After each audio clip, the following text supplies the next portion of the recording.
So I've got to sweep this place every night. That's how it works when you're new, mate. You've got to start at the bottom, work your way up. Or when do I actually get to work on a car? Well, you might get to help out one of the guys today. It just depends how busy we are. True. Just so you know, I had to call in a pretty big favour to get your job. Yeah, mate. Yeah, I know. I work hard. I put my head down. You know you're going to be the butt of every joke today. Yeah, I kind of figured that. Yeah, the boys will give you a pretty hard time, especially Chook over there. Just give me a yell if it's a bit much, though.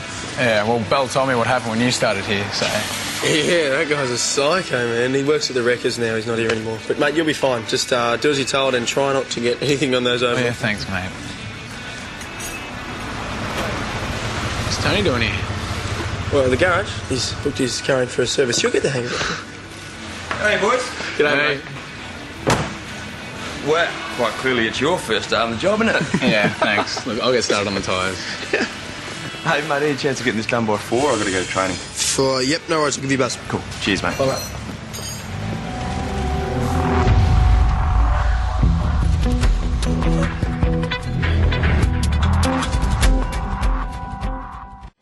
I've checked the alternator, but every time I turn it over, it just still sounds crook. Did you check the idler tension bearing? No. That's what it might be. Get a 16mm, there's one in my toolbox. Right, mate. Yeah, well, you might want to check the carby as well. What? The carburetor. Sometimes they make weird noises when it's dirty. Did you hear that? The new guy thinks it might be the carby playing up. What? It could be. It's fuel injected, you goose. It hasn't got a carby. Where'd you get the new guy from, Rick?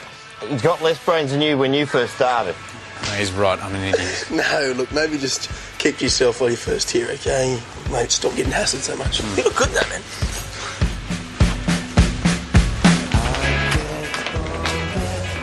Looking for someone? Yeah, Jeff Campbell. You don't know him, do you? No, I don't. Sorry I didn't stop and chat before. Oh, that's okay. Is everything all right? Yeah, look, can I talk to you about what you said about Drew's girlfriends being welcome to stay over? Is that why you left home? Yeah, look, I felt a bit strange about it. Oh, Belle, I didn't mean to offend you. I just think you guys should be having fun, not tying yourself down to one partner. That comes along soon enough, believe me. Drew and I love each other. How's that supposed to fit in with what you're saying? Just because you love someone doesn't mean you have to spend the rest of your life with them. Is that something you're going to say to him? I thought you liked me. I do. Well, I feel like you're telling my boyfriend not to take me seriously. Belle, I'm not telling him anything. I just don't believe in limiting people. I never have. That goes for you as well as him. Right, well, at least I know where I stand. I have to go, but why don't you come over for a swim when Drew finishes work? No, I'm going to be busy. Maybe tomorrow then.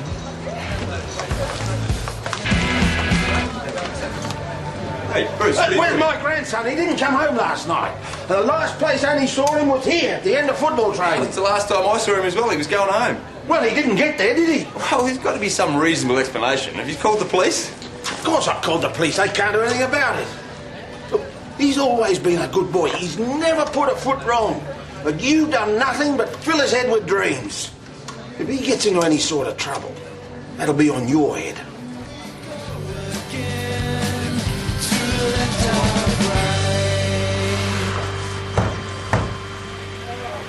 Hey, did you guys hear that?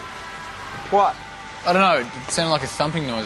I'm sure it wasn't the carburetor again. No, I'm telling you, I heard something. How about you stick to cleaning and leave the qualified mechanics to do their job, OK? Drew, man, if you keep saying things, they're going to keep giving you a hard time. The boss is going to think you're not fitting in. Do you want to last the trial week? Yeah, I do. But, even if they keep me on, when do I get to do what you get to do? Well, mate, it depends how hard you work. So they could end up being months. Mate, it could be 5 years. This is your first day. Just worry about that. 12 o'clock, fellas. Who's up for a counter lunch? Oh, mate, I've got to do stuff in town. Can you give me a steak sandwich? You pick up the phones while we're gone. You can answer a phone, right? Yeah, what do you reckon? And if that starts making a funny noise, it might be ringing. Oh, he's funny. Yeah, he's real funny. Maddie. Yes, what are you doing? I can't cope with cut-off phone conversations. And I needed to see your face to know what's really going on with you. How did you get here? Bus. And I've got to turn around and get back on one in about an hour, so we have to catch up in record time, okay? You're going to try to get me to come back with you. Since when did I ever manage to talk you into anything? I think you need to know, though, that things haven't been good at home with Rick. Is he alright? Yeah, he is now. But he got caught out in the Blackstone the other night in that huge storm. He was with Mr. Stewart and Dan and Brad. We lost contact with them. We had no idea what had happened, if they were even alive all night. It was awful. And when they were brought in the next day, we were all waiting for them on the wharf. And when Rick got off, he just automatically looked for you. I could see it. Ever since, he's been pretty flat, you know, like nothing matters. You're just trying to make me feel guilty. You know I'm not. You're my best friend, okay? I care about you, and I care about Rick, and I'm not just going to stand back and let you two lose each other. You still love him, don't you? I can't believe you could ask me that. And all you've done for weeks now is push him away. And what about you and Reuben? Rick said he saw you guys kissing again. What? When? When he came to see you that day. You thought he'd gone, but he came back to try to talk to you again, and he saw you guys together. Oh. It's not what it looks like, I swear. Well, then you need to tell Rick that. Because right now, he doesn't even know if he's got a girlfriend. Look, I know you left because you're trying to find some kind of peace, Maddie, and you've got every right to do that. But it's the way that you went. You just left with a bunch of guys who had all just trashed our house, saying nothing to any of us. And you were fighting with Rick, so what are we supposed to think? I do love him. I'm almost glad that I didn't know that he was missing because I couldn't handle that. I couldn't